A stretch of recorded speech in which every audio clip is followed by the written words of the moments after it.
Bem-vindos de volta. Espero que estejam todos já confortáveis para retomarmos aqui os trabalhos no Cineteatro Municipal de Alter do Chão nesta segunda edição do Horse Economic Forum.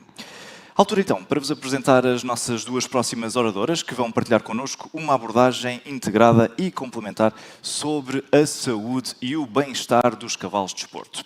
De um lado, teremos a Joana Santos, que é osteopata e fisioterapeuta equina, dedicada à recuperação funcional e ao bem-estar físico dos cavalos de desporto. Bem-vinda, Joana. E do outro, teremos a Melanie Santos, treinadora comportamental e fisioterapeuta equina, que se foca na promoção de uma ligação mais intuitiva e respeitadora entre o cavalo e o cavaleiro. Juntas, irão apresentar duas perspectivas com um objetivo. Sejam muito bem-vindas. Obrigada. Obrigada. Um bom dia, em primeiro lugar. Gostávamos de agradecer à equipa que organizou o Horse Economic Forum por nos ter convidado para estarmos aqui e para tentarmos ao máximo partilhar um pouco do que é o nosso dia-a-dia e aquilo que normalmente as pessoas pedem para procurar a nossa área e que vos possamos ajudar um pouco também. O meu nome é Joana Santos, eu sou osteopata e fisioterapeuta equina, apesar da minha base ser enfermeira veterinária. Tal como a Melanie, as duas começámos pela mesma área e depois enverdámos um pouco cada uma pela sua especialidade. De resto, acho que vamos abordar um bocadinho um pouco as nossas áreas e gostaria também que a Melanie se apresentasse e daí para a frente continuaremos. Olá, muito bom dia a todos e desde já agradeço o convite a este evento magnífico, que acho que é realmente um evento que vai trazer muita consciência e se calhar outras visões do que é o cavalo. Eu trabalho com cavalos há mais de 15 anos, sempre estive mais virada para o comportamento e daí eu depois ter-me especializado na área de comportamentalista equina. Portanto, trabalho muito com a etologia, que é o estudo do comportamento equino, e transfiro isso para o treino com o cavalo, porque sabemos que o seu comportamento, se for ouvido, se tivermos uma abordagem que englobe também o seu bem-estar, a sua saúde, um olho clínico, vamos ter, claro, um cavalo com uma performance muito melhor e com uma atividade mental e física com muito mais dinâmica, tal como a Karen Rolfe há bocadinho falou. O mais importante é também termos um cavalo feliz para mentalmente e fisicamente ele também poder nos acompanhar e nos tornarmos felizes com ele ao nosso lado. Vou então começar por fazer aqui se calhar a primeira pergunta. No nosso trabalho, eu como treinadora comportamental recebo muito mais cavalos que têm problemas, ditos problemas que muitas das vezes o problema é só uma pequena parte, portanto vamos olhar para o cavalo como se fosse uma cebola e nós estamos a ver a parte de cima, mas há muito por onde procurar, por isso é que depois também vamos ter aqui outras pessoas a falar sobre o saddle fitting, o beat fitting, a osteopatia, tudo o que está envolvente no cavalo, o seu bem-estar, o seu ambiente, a sua atividade social, tudo isso tem uma influência extremamente importante no seu dia-a-dia e para conseguirmos ter um cavalo que também depois a nível de performance consiga desenvolver capacidades físicas cada vez melhores e quem faz as coisas por gosto vai mais longe, não é? Portanto, nisso gostaria aqui de fazer a primeira pergunta. Qual é que é a razão principal para te ligarem, Joana, para os teus serviços? Sim, em primeiro lugar... O teu microfone não está a funcionar. Não. O micro dela não funciona. Estava a funcionar? Já está. Não? Está? Tá. Ok, obrigada. Mas não está assim muito certo, pois não? Tá.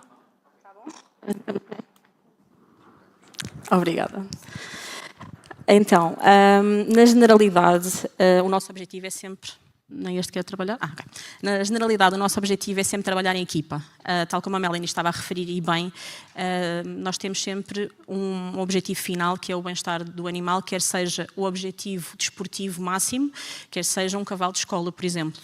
Portanto, nós temos de trabalhar com veterinários, com comportamentalistas, com saddle fitting, com ferradores, toda uma panóplia de pessoas que têm um objetivo em comum, que é o bem-estar do cavalo.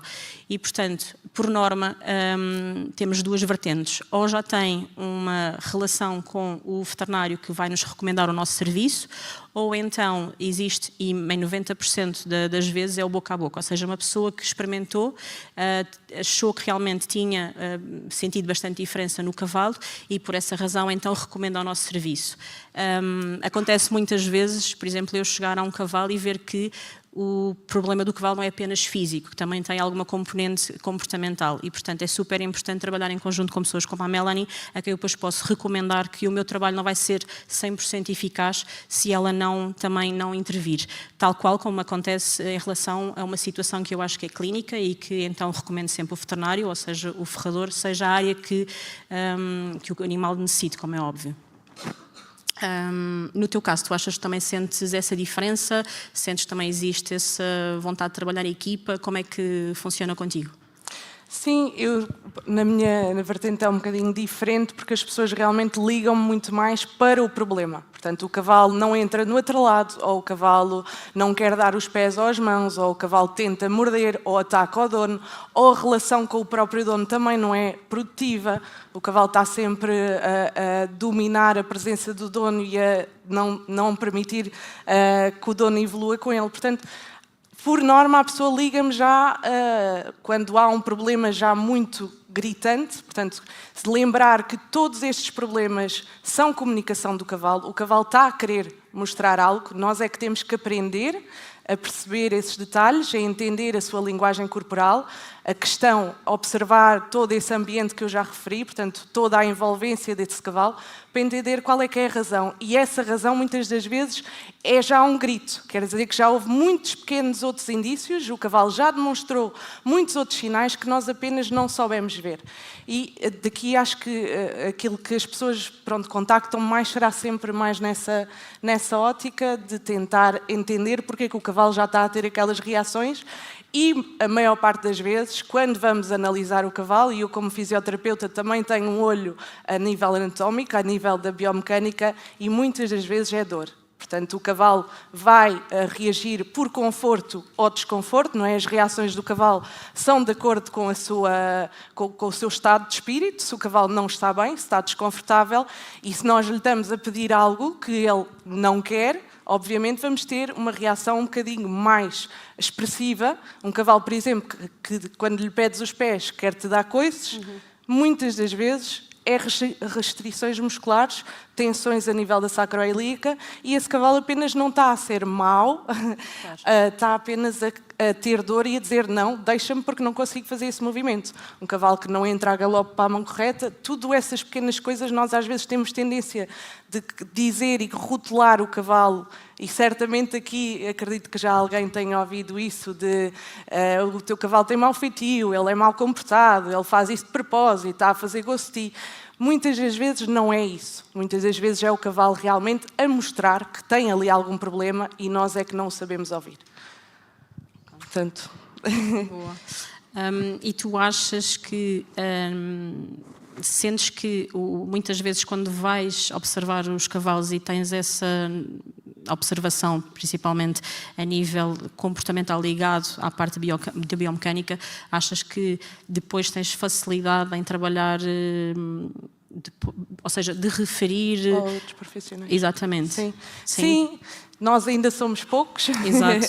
Em Portugal... Tanto na minha área como na tua, ainda somos poucos. Ainda somos poucos, mas é realmente áreas que temos que desenvolver, é algo que podemos desenvolver até para a economia do cavalo, porque vamos falar a empregabilidade para várias pessoas do setor equestre, não é? Estamos a falar de um ferrador, de um veterinário, de um osteopata, de um fisioterapeuta, de um dentista, de um saddle fitting, do beat fitting. Já viram a quantidade de pessoas que é necessário, do nutricionista, de não falhar no nutricionista, que é realmente uma área super importante, e não há suficientes em Portugal. Sim.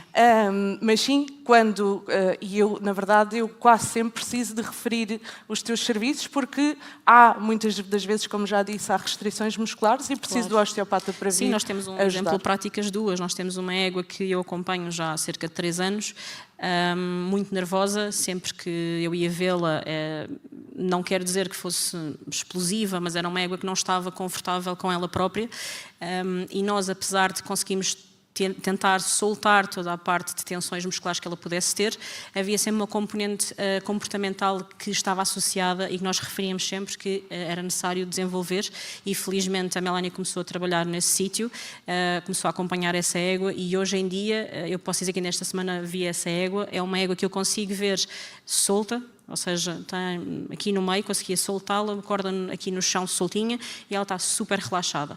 Não posso dizer que tenha sido uma mudança drástica 100%, porque ainda há coisas a trabalhar, e por isso é que é sempre, tal como no meu trabalho, como na tua área, é um trabalho contínuo, mas eu posso dizer que 90% de diferença nesta égua sentimos. Era uma égua muito, muito difícil, por exemplo, de mexer na boca. Hoje em dia já nos permite mexer na boca, e o melhor é mesmo tê-la relaxada e permitir que nós consigamos trabalhar mais profundamente, e pronto, e que ela também usufrua ao máximo daquilo que nós nos podemos oferecer, e em conjunto com o teu trabalho, como é óbvio. Claro. E poderes fazer as manipulações, não é? Vamos Exatamente. pensar num cavalo que não se deixa mexer em lado nenhum, como é que o osteopata chega e faz as manipulações que tem que fazer? É impossível. Portanto, queremos um cavalo tranquilo, relaxado, habituado, e esse é o meu trabalho. Eu vou trabalhar muito com a sensibilização. A teoria da aprendizagem é extremamente importante. Nós temos que aprender como é que o cavalo funciona. Nós podemos ajudá-lo a ele perder os medos. Ele é um cavalo, o cavalo é um animal, é uma presa, não é? Portanto, o seu instinto gregário é a fuga. Se nós não o habituarmos ao nosso mundo, ao nosso espaço, à forma da nossa vida, é normal que o cavalo se assuste, é normal que ele tenha reações de fuga, porque é o seu instinto gregário. E nós temos que sim habituá-lo, da mesma forma como vamos habituar uma pequena criança ao nosso mundo, ao nosso dia-a-dia, habituá-lo às coisas para ele não ter medo. Temos que fazer isso aos nossos cavalos. Não é chegar, pôr a sela e vamos, tem que o habituar como se fosse uma pequena criança, mostrar-lhe coisas, mostrar-lhe situações diferentes, cenários diferentes, habituá-lo a diferentes situações, para que esse cavalo depois esteja tranquilo, habituado às diferentes manipulações. Muitas das coisas, por exemplo, medical training, que é uma coisa que não se fala, nós podemos habituar os cavalos ao veterinário. É a nossa função. Nós temos essa responsabilidade de facilitar o dia-a-dia do veterinário quando vem, e de não ter um cavalo que se manda ao ar porque leva uma injeção, não é? Que é uma coisa que é diariamente utilizada. O veterinário frequentemente vai vir. Portanto, termos essa facilidade de entre ajudarmos uns aos outros, conseguirmos, e essa égua, por exemplo, também teve o saddle fitter a vir, porque tinha uma sela que estava mal ajustada, que provocava dor, e obviamente a dor provoca mau humor, e se há mau humor, depois temos um cavalo que também não quer trabalhar. O típico connosco. É só uma égua. Portanto, é só uma égua, tem direito a ser mal-humorada. Não, mas ainda bem que pegaste nessa situação de mostrar ao cavalo aquilo que nós vamos utilizar, as ferramentas, porque por acaso não aconteceu contigo, aconteceu com outro colega teu, mas contou-nos uma história de um cavalo que tinha os seus 19, 20 anos, e dizia que reagia sempre que lhe punham o arreio em cima. E quando ele chegou lá para ver e fazer o seu trabalho, a primeira coisa que ele perguntou foi: alguma vez apresentaram o arreio ao cavalo? E realmente ele agarrou no arreio, levou ao cavalo, o cavalo cheirou, ele colocou e o cavalo nunca mais reagiu. Portanto, uma coisa tão simples que se calhar vamos evitar certos padrões de stress em póleros que estão a ser desbastados, para depois, no futuro, não termos aquelas situações de, por exemplo, de úlceras gástricas devido a stress de colocação de uma coisa que eles nunca viram na vida, apertaram-lhe a barriga e daí para a frente começaram a trabalhar. Portanto, é isso que eu digo, a tua função é super importante, principalmente na parte do desbaste, porque realmente vais ajudar o cavalo a perceber que o desbaste não é um bicho de 7 cabeças, não é um monstro que vai contra ele, e depois vai facilitar-nos a nós o nosso trabalho mais para a frente. E como tu bem dizes, ajudar não só os outros profissionais também a estarem mais à vontade e terem um cavalo mais relaxado para poderem também ajudá-lo em situações que o cavalo necessite. Sim. E de referir também, eu não sei se há estudos que demonstrem a quantidade de quedas que há de cavalos. pelo menos em Portugal, não sei se existem, mas a realidade daquilo que eu ouço é que é constante.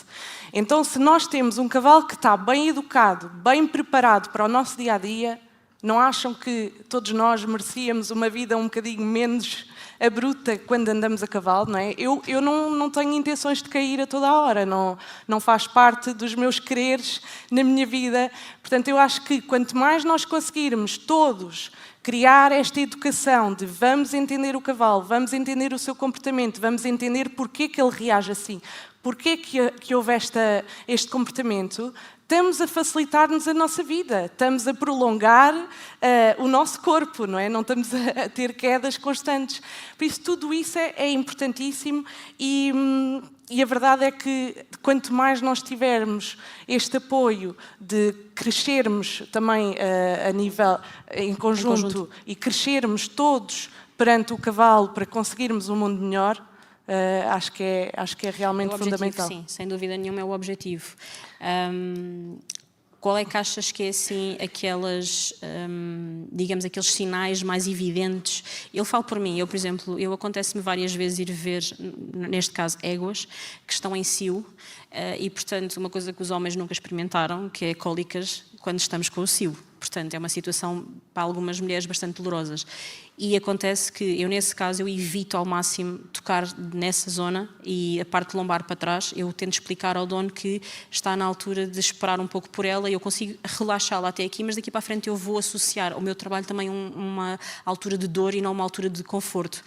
E, portanto, achas que existem assim, alguns sinais que tu possas transmitir às pessoas, para além de tudo o que já tiveste a dizer até agora, para os donos poderem identificar quando então decidir que está na altura de chamar um comportamentalista animal e tentar enverdar um pouco lá está, com uma escala de treino que também a senhora anterior estava a referir e tentarmos perceber qual será o melhor objetivo ou o melhor percurso para que ele fique relaxado e então permita que o trabalho seja uma altura de prazer e não uma altura de desconforto. Exato.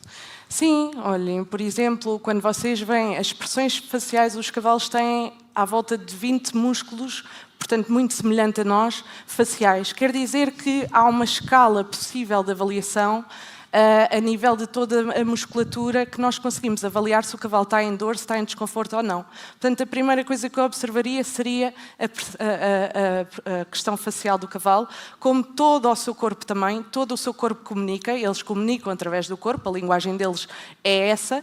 Portanto, orelhas, não é? As orelhas acho que toda a gente conhece, porque é aquilo que se refere mais, orelhas para trás, o cavalo está chateado, mas há muito além disso, orelhas para trás, o olho, também temos o orbicular, portanto o músculo por cima do olho, se ele tiver com um triângulo muito aprofundado, vai ser um cavalo que está com dor. A nível das olheiras, portanto, por cima dos olhos, tem o músculo que, por norma, às vezes afunda quando o cavalo também já passou por muitos comportamentos ou dificuldades ou traumas no seu dia-a-dia. Portanto, há várias coisas que nós podemos observar e até no dia-a-dia, no seu comportamento normal. Se tu vais colocar uma sela em cima do cavalo e o cavalo murcha-te logo as orelhas e vem para te morder, não lhe deem uma palmada, porque isso é comportamento, é linguagem. Esse cavalo está a mostrar claramente que tem dor quando essa sela é colocada. Portanto, há muitas situações que nós vamos identificar como o cavalo está apenas a ser mal comportado e é linguagem, é o cavalo apenas a gritar de isto dói-me. Cavalos estereotipias vê-se tanto em boxes, cavalos a fazerem, não é, a abanarem a cabeça, ou windsucking, a aerofagia, engolir de ar, isso é tudo stress acumulado. São cavalos, na realidade, que viraram um bocado maluquinhos. Portanto, nós vivemos isso um bocadinho no Covid, não é? Estarmos fechados aquele tempo todo, soubemos bem o que é não podermos estar na rua. Um cavalo precisa dos 3 Fs, portanto, Friends, Forage and Freedom. Isso é essencial para o seu bem-estar. E se nós avaliamos esse tipo de comportamentos, tu vais fazer qualquer coisa e o cavalo está sempre a sacudir a rabada, constantemente, e não há moscas. É um sinal de um comportamento que está a afetar aquele cavalo. Temos que olhar não é? Temos que olhar mesmo com os olhos de ver, de tentar perceber o que é que aquele cavalo está a comunicar para tentarmos ajudar, porque às vezes é uma coisa simples, não é nada demais, é a embocadura que não está adaptada, pronto, muda-se a embocadura, está ok e o cavalo já está pronto para ir. Sim. Esses já são os sinais. Eu também vejo muito, imagina, às vezes estou a ver um cavalo e essa situação de tentar morder. Eu dou sempre a oportunidade, ou seja, eu tento perceber se o cavalo está a tentar morder, se está a comunicar comigo, se é uma zona que lhe está desconfortável ou se efetivamente é mau comportamento, porque há cavalos como pessoas que não é tudo uma mar de rosas, não é óbvio? Mas, portanto, muitas vezes o que mal acontece... educado pela pessoa, não é? Por norma. Por norma, mas também aí não concordo a 100%. Eu acho que também há cavalos que também têm própria má índole, e é verdade. Agora, tento é sempre observar se aquilo que eu estou a ver da parte do cavalo, se efetivamente é uma parte, lá está, musculoesquelética, ou se efetivamente é uma parte comportamental. Portanto, é super importante ver toda essa situação que estavas a referir em relação aos arreios, às embocaduras, isso é tudo importante. Mas efetivamente são estes pequenos, lá está, microexpressões que nos vão também ajudar a tentar perceber qual é que será a melhor abordagem para tentar tratar aquele cavalo. Eu vou só referir uma coisa que acho que é importante também para vocês. O cavalo não tem o córtex pré-frontal, que é a nossa capacidade, nós temos essa parte no cérebro, é a capacidade de analisarmos, de ponderarmos, de sabermos dizer-se, olha, afinal mas é antes fazer aquilo para... Portanto, nós temos pronto, o nosso ego, não é? De termos possibilidade de analisar as situações, de pensar se será que vou fazer assim ou antes vou manipular aquela situação. Os cavalos não têm essa capacidade. Portanto, cientificamente está comprovado que o cavalo não tem a capacidade para pensar mal ou bem. Ele apenas tem uma capacidade de aprendizagem extremamente rápida, ele aprende por associações, quer dizer que se houve algo que esse cavalo fez que lhe valeu a pena, que ele saiu profitoso dessa situação, claro que ele vai voltar a repetir, porque ele aprende muito rápido e tem uma memória gigante. Portanto, se formos ver, é uma situação confortável ou é uma situação desconfortável, se é uma situação desconfortável e o cavalo avisou, primeiro foi tentar morder, por exemplo, nós demos-lhe uma chapada, o que é que fizemos? Acabámos apenas de agravar a situação, porque ele associou esse comportamento ao movimento que nós fizemos a algo extremamente negativo e, por norma, vai continuar a repetir. Portanto, nós, enquanto não entendermos o comportamento e como é que o cavalo realmente funciona na sua mente, cientificamente temos muitos estudos e etólogos que referem toda esta parte, depois vamos ter, às vezes, más interpretações das situações que acontecem no nosso dia-a-dia. Certo. Portanto, assim, em conclusão, o ideal, e como referimos desde o início, é trabalharmos todos em conjunto, ou seja, o nosso objetivo final é sempre o bem-estar do cavalo. Exato. E quer seja um animal de um objetivo desportivo grande, nomeadamente os cavalos que felizmente hoje em dia já conseguimos levar aos Jogos Olímpicos, tal como um cavalo de escola, e que também muitas vezes é negligenciado, mas pronto, o nosso objetivo realmente é esse, é que vocês também saiam daqui a perceber mais facilmente quando contactar qualquer uma de nós ou alguém da nossa área. E mais uma vez gostava de agradecer imenso o convite feito pelo Horse Economic Forum e espero que tenham gostado aqui de um pouco do nosso head-to-head. Sim, muito obrigada. Queria só avisar que eu vou estar a fazer uma demonstração prática do meu trabalho amanhã às 17h15 na Codelaria da Alter, portanto, quem quiser vir verificar e ver pelos vossos olhos um bocadinho a minha abordagem, estão todos convidados. Obrigada.